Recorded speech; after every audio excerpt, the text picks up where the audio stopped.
And we're live. So as you know, like, been trying to get this Diego Sanchez guy to fight me, and he just keeps running.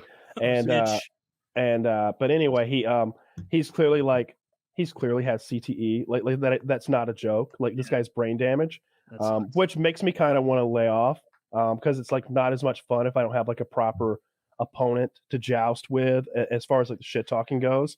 Mm-hmm. Like if it were Chael Sonnen, like I feel like he'd be like, a troll battle, is it? Yeah. Let me get my trolling gloves on. Like he would get it. But this guy literally said, our fans were going to him on Instagram. They were like, Kyle says you're fucking you got bitch in your blood, you pussy ass faggot. And he's like, ain't no bitch in my blood. You tell him to call me. Here's my phone number. And he just puts his oh my god! All right, we gotta stop. We gotta stop messing with this guy. Cell phone number right there in his Instagram, because he thinks that like, why not? Like let's get this dude. This Russian wants to throw hands. Let's get him to call me up. See if he's so tough on the phone. Well, you know what happened then. Your fans were very respectful, and none of them used his number in an abusive manner. I guarantee some of them called, did their best Russian accents, and had him going. like who knows what happened? But it wasn't. Stop hiding from Kyle, punk. Kyle would destroy you, Diego. Stop hiding. The most popular comment. One guy got real. It was like, Diego, you put your phone number on Instagram, you already lost. Yeah, I like that one. Yeah, so you guys, I don't know. On one hand, it's really fun because like this guy is like famous, and like he's been in shit talking matches professionally before. Like maybe I shouldn't feel so bad because I don't feel like I'm crossing any like lines or anything. I'm not talking about his family or anything like that. I wouldn't do that, but like, it's general shit talk.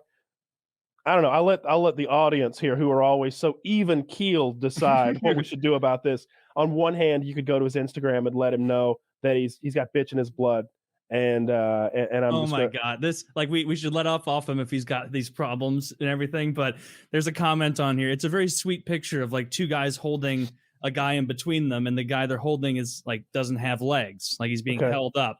And like probably a war veteran or something like that. And someone said, that's going to be you when Kyle's done with you. He is trained with monks, bro. You have no chance. I'm going to do that shit. You ever see that Shaolin monk movie where like in the final, like fight at the end, he does this move where he like reaches and grabs like the top layer of skin off the guy's forehead and just pulls it off.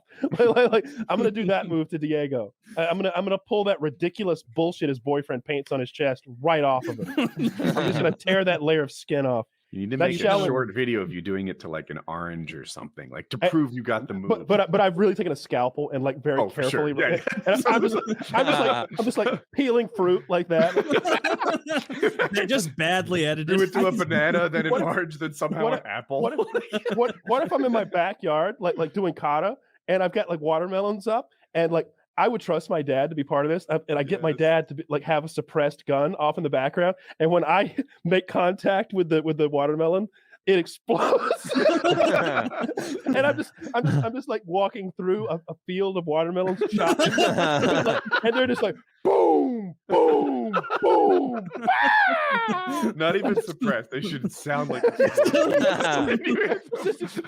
and I just turn around, pulp dripping from my face. And I'm just like, next it's you, Diego. Next it's you. I'm coming for you. I'm your nightmare. Yeah, he's got no chance. You're too tough. And he doesn't get it. Yeah. He doesn't get it. He's never been to prison. No, he's never been. He's never been. That's true. That's a legit like shit talk thing you could bring up. Be like, you've never been to prison, man. You don't know. You've only heard what I've chose to share on my podcast. All the real stuff. No, you don't even know what I've done. You think I was there for weed, moron?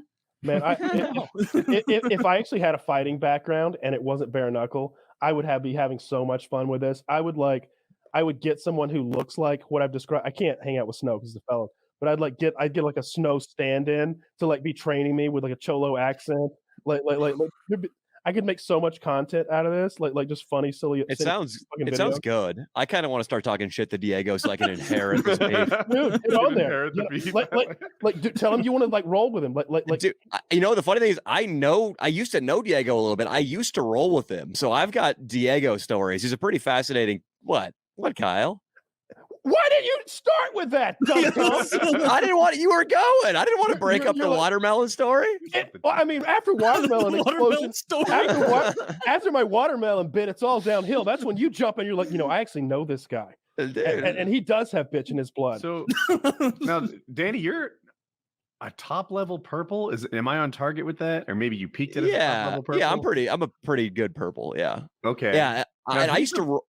How did he's you do black. with him, and where were you when you rolled with him? Okay, so the first time I rolled with Diego was down at Saulo Ribeiro's gym in San Diego, because the thing about Diego Sanchez is he is the picture perfect cult member.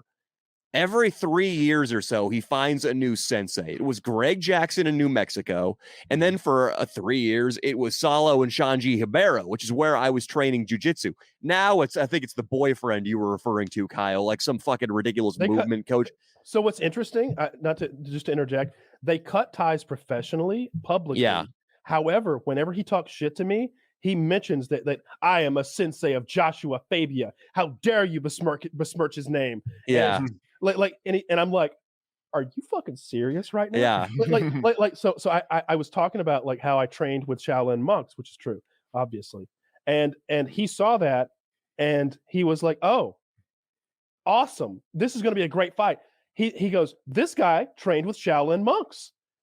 That was his reaction to seeing me being very clear about how that I trained with Shaolin monks, and him be like, oh, so he trained with Shaolin monks.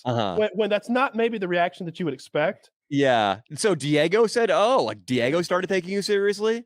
He is taking me seriously right now. Yeah, okay.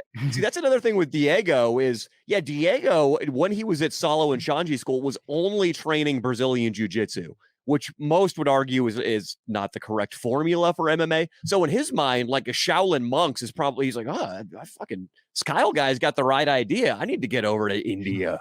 Like he probably thinks that's a kick-ass martial art that he needs to check out. Was he just head and shoulders better than everyone around? I rolled with him when I was a blue and he was a brown belt, and he was definitely better than me, but he liked rolling with me because I would quote unquote bring it. And the last time I rolled with him, actually, I had a fat ringworm on my hand and he called it out and he was like, you got a ringworm on your hand, homie. And then I suck its power out. And I wasn't allowed to train for like 3 months after that. It was a really bad ringworm. So did you ever get any gay vibes out of him? Because like I think that's the deal. He had a Dolce & Gabbana gear bag. No, it wasn't a gear bag. It was like a little backpack. It was like a little backpack that a 14-year-old Mexican girl would wear. And it was Dolce & Gabbana.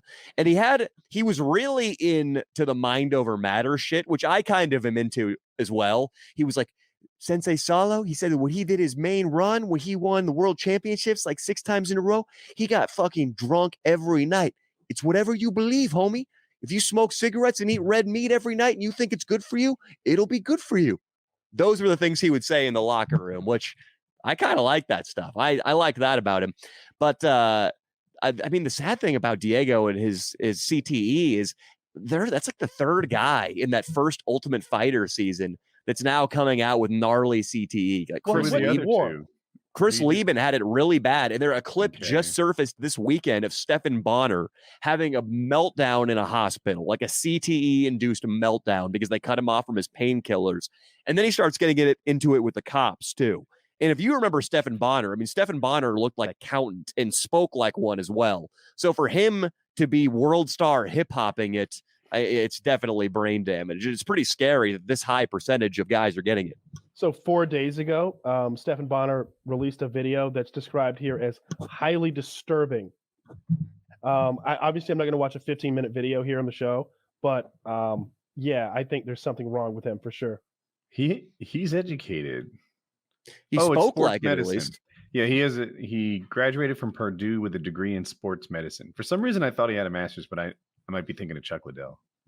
Chuck Liddell has a master's. He's an accountant, Chuck Liddell. Chuck Liddell is basically how badass retarded. Accountants are, and no one gets it. But Chuck Liddell is one of those guys who's punched out of his mind too. Yeah. I would fight Chuck Liddell. I would fight a lot of people, but I wouldn't fight any of them. I think Kyle could beat Chuck Liddell. Did you see his last Tito fight? Yeah, he looked like I feel like if I had to fight him right now, obviously I think he beats the shit out of me. But I think if I had like a real boxing teacher to like teach me balance, because I don't understand that concept, for like 6 or 8 months, like they did that shit like from Rocky where they tied my feet together with some strings or something and like taught me how like to not like fucking lose my balance when I'm like throwing or whatever and like look silly, because he looked so unbalanced and so just like all over the place. Like he was discombobulated before he got struck once. Like he would throw a strike and it looked like a high school kid, that you would see on Reddit throwing a punch. Those wild punches that he's like completely out of balance, like no defense. He looked afraid. But I don't know if it was fear or just like mania. Like it was real sad. I don't think he got paid enough to do it either. I felt bad for him, and Tito's a bitch for doing him like that. Like Tito could have just jabbed him and put him down, but Tito jumps on him like it's for the fucking belt, and he's got to make sure this guy's out. Like he's a world class opponent who's gonna pop back up and do some sort of fucking comeback. Like as you get older, you lose your athleticism. It's difficult to describe like how a guy just doesn't move athletically anymore. But you can see it. Like you know it when you see it. And that to me is what happened in that Chuck Liddell fight. Like he just didn't move athletically. His footwork, I couldn't tell you what exactly was wrong with it. It just seemed odd. And we've talked on the other hand, like I rolled with Joe Lozon. And he just did this warm-up thing where he kind of bounced on his toes and wobbled his head ear to ear like this. And just the way he did it, I was like, oh, yeah, he's something different than me. Like he just moved athletically. And anyway, Chuck Liddell is an accountant, but he doesn't have a master's. Rich Franklin's a dude with a master's. There it is. Okay. Yeah. I'm always impressed when those guys are and girls have the intelligence. They're just winning at everything.